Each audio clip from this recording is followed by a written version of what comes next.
नमस्कार विद्यार्थी मित्रांनो, मी कैलास तिडके, जिल्हा महिला व बाल विकास अधिकारी, पुन्हा एकदा तुमचं स्वागत करतो. मित्रांनो, अंगणवाडी पर्यवेक्षिका म्हणजेच अंगणवाडी सुपरवायझर या 102 पदांसाठी सरळ सेवा भरतीची परीक्षा झालेली आहे. त्याच्या रिस्पॉन्स शीट आता विद्यार्थ्यांना उपलब्ध झालेल्या आहेत आणि त्यामुळे विद्यार्थ्यांची विचारणा होत आहे की सर, या परीक्षेचा कट ऑफ किती होईल.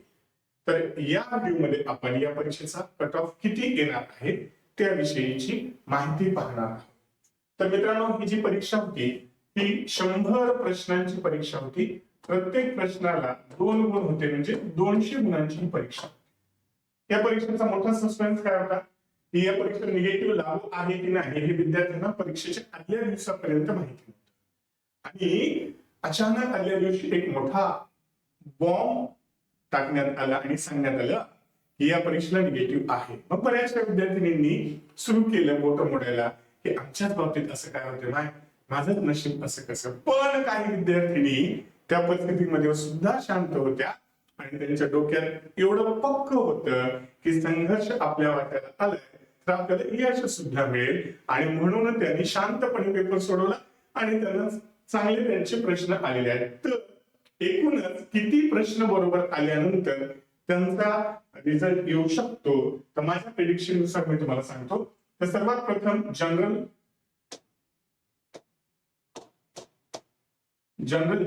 ज्या विद्यार्थिनींचे 65 पेक्षा जास्त प्रश्न बरोबर आलेले आहेत त्यांचा रिझल्ट येऊ शकतो. त्याच्यानंतर आहे ओबीसी, एनटी, व्हीजेएनटी, यामध्ये ज्यांचे 63 प्रश्न बरोबर आलेले आहेत त्यांचा रिझल्ट येऊ शकतो. त्यानंतर आहेत एससी विद्यार्थिनी, ज्यांचे 60 प्रश्न बरोबर आलेले आहेत त्यांचा रिझल्ट येऊ शकतो. त्यानंतर आहेत एसटी विद्यार्थिनी, ज्यांचे 57 प्रश्न बरोबर आलेले आहेत त्यांचा रिझल्ट येऊ शकतो. त्यानंतर पुढे आहे हँडिकॅप, यामध्ये दिव्यांग, ज्यांचे 55 प्रश्न बरोबर आलेले ज्या विद्यार्थिनींचे त्यांचा रिझल्ट येण्याची शक्यता आहे. त्यानंतर हँडिकॅपच्या नंतर पुढे आहेत स्पोर्ट्स. स्पोर्ट्समध्ये सुद्धा ज्यांचे 55 प्रश्न बरोबर आलेले आहेत त्यांचा रिझल्ट इथे येऊ शकतो. सोबतच प्रकल्पग्रस्त सुद्धा, त्यांना सुद्धा जागा होत्या. त्या प्रकल्पग्रस्तांच्या बाबतीत यांचा सुद्धा ज्यांचे 56 प्रश्न बरोबर आलेले आहेत त्यांचा इथे रिझल्ट येऊ शकतो.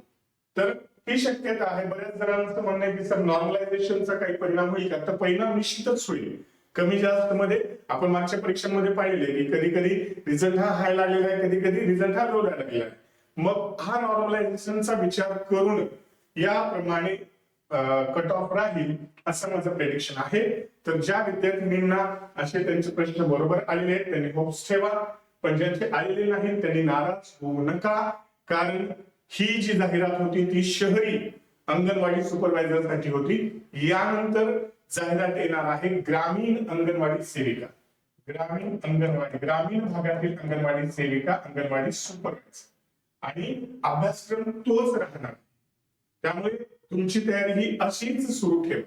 ज्या विद्यार्थिनींनी हे पुस्तक वापरलेलं होतं, मी मागे तुम्हाला सांगितलेलं, जो महिला व बाल विकासचा जो तांत्रिक घटक आहे 60 मार्काचा, त्यासाठी हे पुस्तक वापरा. प्राध्यापक कल्पना जाधव यांचं अंगणवाडी सुपरवायझर मुख्य सेविका मार्गदर्शिका, याच्यातनं किमान 25 प्रश्न आलेले आहेत असे विद्यार्थिनींची फीडबॅक्स आहेत.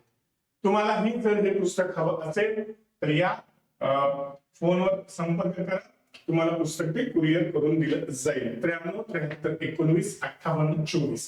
त्यानंतर अंगणवाडी जे सुपरवायझर आहे त्याचे मार्गदर्शन तुम्हाला हवं असेल, अपडेट्स हवे असतील, माझ्यातर्फे हे अपडेट्स तुम्हाला मोफत मिळतील. आणि ते लक्ष्य चॅम्पियन अकॅडमी, लक्ष्य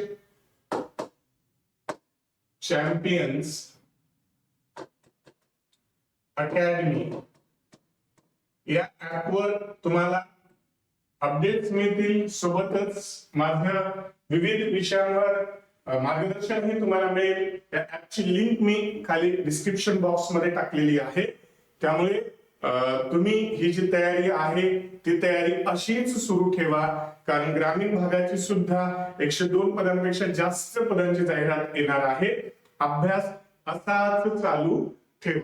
ओके, व्हिडिओ आवडला असेल तर लाईक करा, शेअर करा, सबस्क्राईब करा. तुमचे जे काही आजूबाजू जे काही ज्यांना ही आवश्यकता आहे या व्हिडिओची त्यांच्यापर्यंत हे शेअर करा.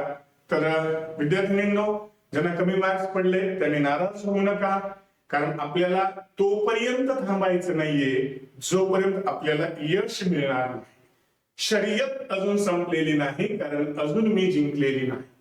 त्यामुळे मला निश्चितच विश्वास आहे की तुम्ही जो अभ्यास सुरू केलेला आहे हा अभ्यासाचा ध्यास तुम्ही तोपर्यंत असाच चालू ठेवणार जोपर्यंत तुम्हाला यश मिळणार नाही. तर भेटूया पुढच्या व्हिडिओमध्ये. Till then have a great day.